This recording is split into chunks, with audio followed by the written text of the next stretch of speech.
Olá! Hoje a gente vai mergulhar numa ideia fundamental, a de que nós estamos o tempo todo trocando o nosso tempo de vida por dinheiro. Só que tem um detalhe: a maioria das pessoas pode estar usando uma taxa de câmbio bem errada nessa negociação.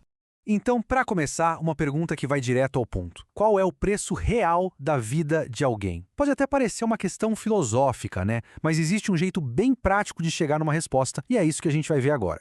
Bom, muita gente faria a conta mais ou menos assim. Se uma pessoa ganha R$ 150 por um dia de 8 horas, a conta parece simples, dá R$ 18,75 por hora. É um número direto, não é mesmo?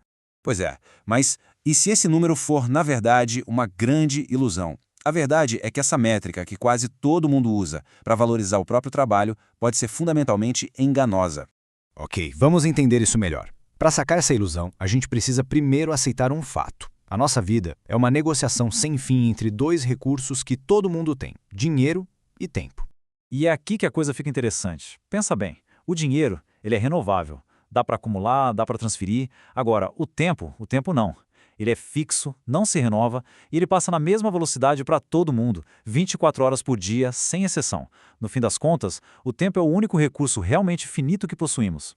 Certo, então vamos calcular a tal da taxa de câmbio real da vida. E o segredo para isso está em entender uma coisa: os custos ocultos do trabalho. Porque o custo de um emprego vai muito além das horas que se passa no escritório. É aí que entra esse conceito do HC, os tais custos ocultos. O que é isso? É todo aquele tempo que o trabalho exige, mas que não está no contrato. É o tempo no trânsito, o tempo que se precisa dormir para recuperar, o tempo se arrumando, as refeições. Tudo isso, no fundo, é tempo de vida consumido pelo emprego. E esse gráfico aqui mostra o impacto disso de um jeito bem claro. Pega um dia de 24 horas. O trabalho em si pode levar 8 horas. Mas aí se soma os custos ocultos como o transporte e sono, que nesse exemplo aqui são 13 horas. Sabe o que sobra? Apenas 3 horinhas de tempo realmente livre. É chocante quando a gente para pensar. E quando a gente entende isso, pronto, o cálculo do valor da hora muda da água para o vinho. É preciso colocar na conta todo o tempo consumido, e não só aquele tempo que é pago. E aqui a gente tem o grande clique. Lembra daquela taxa aparente? R$ 18,75 por hora?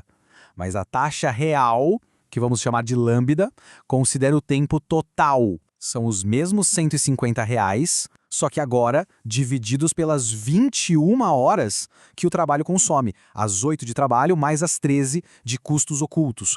E o resultado cai para cerca de R$ 7,14 por hora de vida. A diferença é brutal. Com esse novo número na mão, a gente pode virar uma chave na cabeça. Em vez de pensar no preço das coisas em reais, que tal começar a pensar no preço em horas de vida?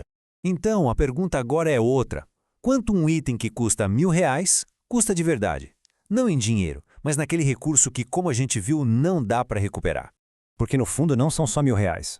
É um pedaço da existência que está sendo trocado por aquele objeto, por aquela experiência. Usando a nossa taxa lambda real que a gente acabou de calcular, de 7,14 por hora, chegamos a este número impactante. Um item de R$ 1.000 custa, na verdade, 140 horas de vida. Esse é o preço real. São 140 horas de existência que precisam ser entregues em troca. Ok, o problema está claro. Mas e as soluções? Bom, este modelo mostra que existem basicamente 3 alavancas estratégicas, 3 jeitos de gerenciar essa economia da existência. A primeira é trabalhar mais. Isso aumenta o dinheiro, claro, mas consome o tempo e muitas vezes até diminui o valor real da hora. A segunda é comprar tempo, tipo morar mais perto do trabalho. Custa mais dinheiro, mas libera tempo livre. E a terceira, a mais poderosa, é aumentar o lambda, ou seja, fazer a hora valer mais. Isso traz mais dinheiro sem necessariamente sacrificar o tempo. Beleza, mas qual dessas estratégias é a melhor? Qual delas realmente otimiza essa nossa economia existencial? Vamos comparar para ver.